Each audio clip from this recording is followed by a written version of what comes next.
Welcome to my channel. आज आपण बनवणार आहोत पोहे।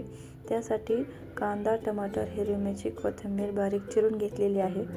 पोहे स्वच्छ चाळून घेतलेले आहेत। याला आपण थोडंसं पाणी टाकून धुवून घेऊया। धुवून झाल्यानंतर याला साईडला ठेवून देऊ। एका कढईमध्ये तेल टाकून घेऊया। तेल व्यवस्थित असं गरम झालेलं आहे। आपण यामध्ये टाकूया मोहरी तळल्यानंतर जिरे टाकून घेऊया। यानंतर आपण यामध्ये कांदा टाकून व्यवस्थित परतून घेऊ। कांदा परतून झाल्यानंतर यात शेंगदाणे टाकून देऊ। शेंगदाणे थोडेसे परतल्यानंतर आपण यामध्ये टाकणार आहोत हिरवी मिरची। याला मिक्स करून घेऊ। मिक्स करून झाल्यानंतर आपण यामध्ये टाकणार आहोत टमाटर।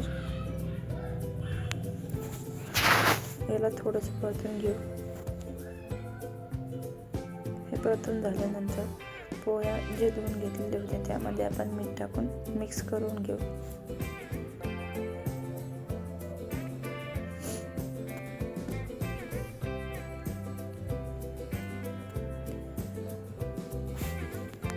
आपण यामध्ये थोडीशी हळद टाकून घेऊ। हळद मिक्स करून झाल्यानंतर आपण पोहे टाकून घेऊ। पोहे टाकून व्यवस्थित मिक्स करून घेऊ।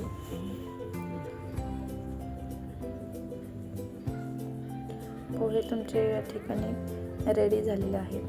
याला 2 ते 3 मिनिटांसाठी परतून घेऊया।